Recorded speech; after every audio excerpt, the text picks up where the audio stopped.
The spread of COVID-19 has affected nearly everyone in Maine, but it's had a particularly big impact on schools. School buildings have been recommended to stay closed through at least the end of the school year. Classes have moved online, and families are trying to teach their kids at home with mixed results. Robbie Feinberg is a reporter at Maine Public, and he's here now to talk us through what this has been like for teachers, parents, and students. So, Robbie, how has the transition to remote schooling been going?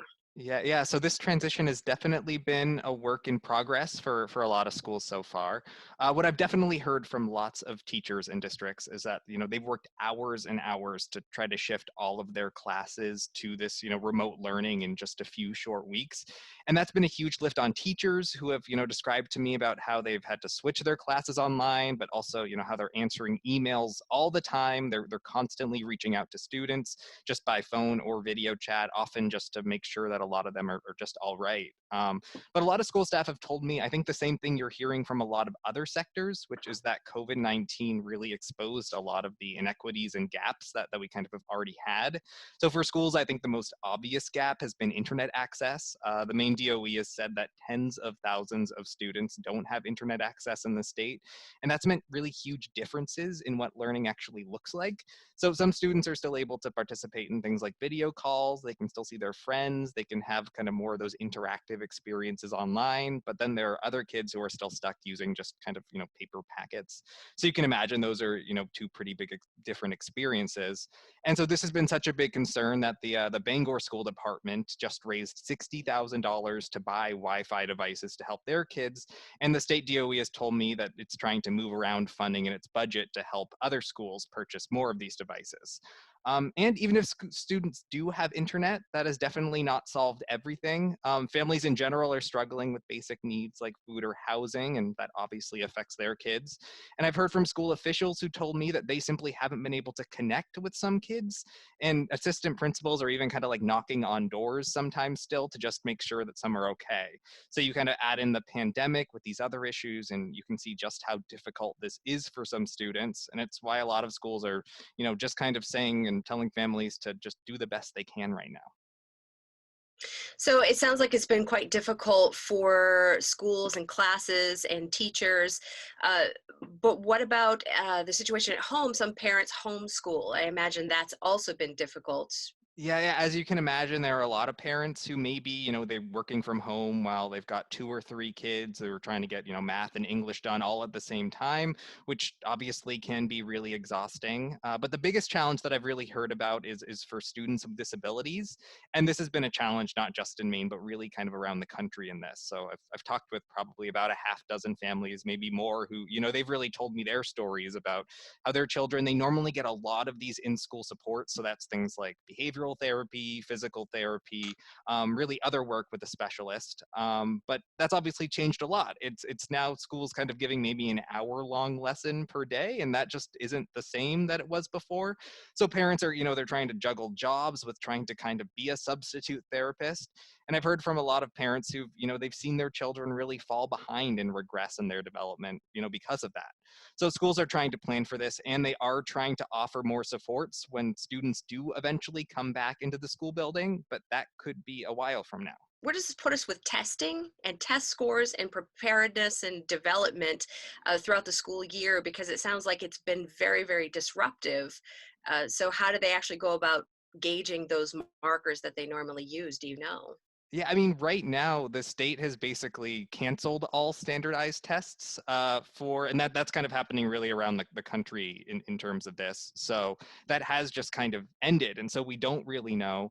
And I'm guessing that what's going to wind up happening in the fall is, people are going to wind up gauging, test scores and development when we get to the fall, but it's still really unknown. I think schools are, still figuring all of that out at this point. And development is likely going to be way back. I mean, you look at like when students are off during the summer, the impact that that has on test scores, that's likely to be just exacerbated way more. And so, we're going to see what that means when we get to fall or whenever school does wind up opening again. Also, right about now is when I remember as a junior taking advanced placement exams and the SAT and so on. I remember, are those still going on online, or how's that even happening, or is it? Yeah, well, so AP exams, SATs themselves, those have been actually suspended in some ways to get to SATs, but AP exams are still happening online. I talked with one senior who told me, though, she's trying to prepare for some of her AP exams, but it's nearly impossible for her. She does have a teacher who's working with her. So they're trying all this kind of stuff, but it's just like, it's not the same as having those classes and study groups. So I think she has an exam coming up over the next few weeks, and she just doesn't feel ready for it at all. And she's actually worried about what that's going to be like for her when she gets to college, where she's had this significant period off. What is it going to be like when she suddenly has to, resume and catch up to those college classes? And, she doesn't really know at this point. That brings us to the topic of graduation, which is kind of a big event in a lot of people's lives. It's whether it's high school graduation or college graduation, and of course, we've had these bans on large gatherings and events. How is that going to come together, or are people just going to have to sit out the ceremony? Yeah, yeah. I actually sat in on an end of year kind of planning session for all of this at a local high school. I got to sit in on it earlier this week. And they took a survey of all of their students, and what it looked like was, it didn't really provide much clarity on this, frankly, at this high school.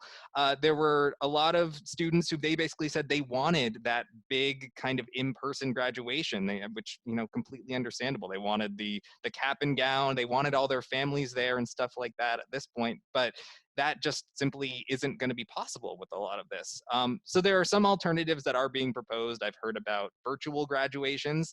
I haven't heard many students who are particularly, that into that right now, but it is being considered, and some colleges are planning on doing that. But then I've heard some kind of more out of the box ideas. So I've heard some schools talking about renting out a drive-in movie theater and actually using that, families driving up, having some kind of presentation that way. And then I've also heard of like drive-through graduations, which have been proposed, of where kids just drive, up to the basically entrance of the school building and receive their diploma and leave. But obviously, all that it's not going to be the same as what the normal graduation is at all. So that's not going to satisfy every student. So schools are really still figuring out what's going to be best. So campuses and buildings are actually physically closed right now. Mhm. Students aren't actually supposed to be on there. How are we? Do we know what's going to happen in the run up to fall? Are those buildings going to be open? Are schools actually going to be open? Yeah, for K-12 schools, I don't think we can really say as of yet. The recommendation about whether to reopen classrooms or kind of stick with online learning, that'll likely come from the state, and that'll probably depend on, the trajectory of the virus, different precautions, different guidance from different agencies over the next few months.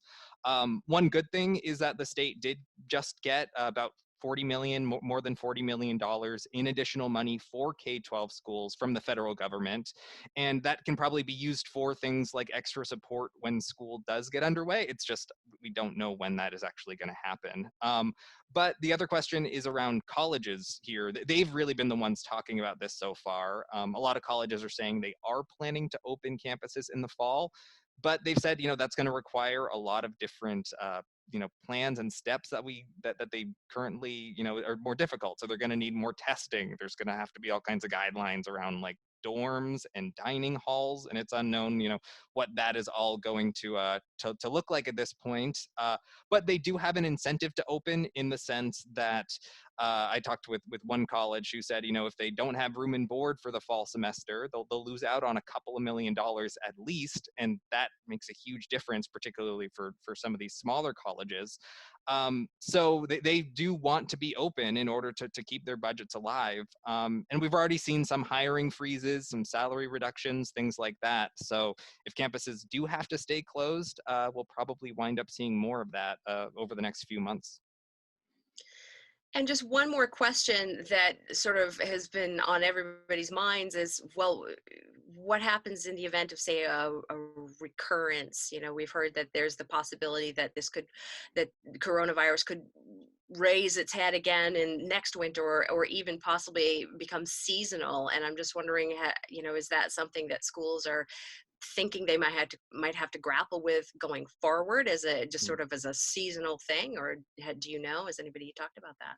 Yeah, the only places that I've heard that are really talking about that are the colleges at this point. From what I've heard from some colleges, anyway, is they're trying to plan, I guess, almost like a parallel curriculum where they would plan in-person classes, but then they would also try to make sure every class or most classes are still offering an online version of that.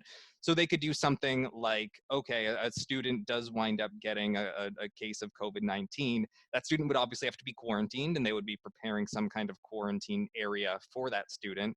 But then they could still do their online class for the 2 weeks while they're quarantined and then kind of eventually come back that way. These are all kind of hypothetical still at this point. So, that's just an idea they were throwing around and trying to figure it out. But they definitely are thinking about it. Who knows how feasible that's going to be? Who knows if they have the space? Who knows if they have the capacity to do it? But those are definitely kind of the thinking about this at this point. Well, Robbie Feinberg, thank you so much. Robbie Feinberg reports on education for Maine Public. Thanks for joining us. Sure. Thanks, Jennifer.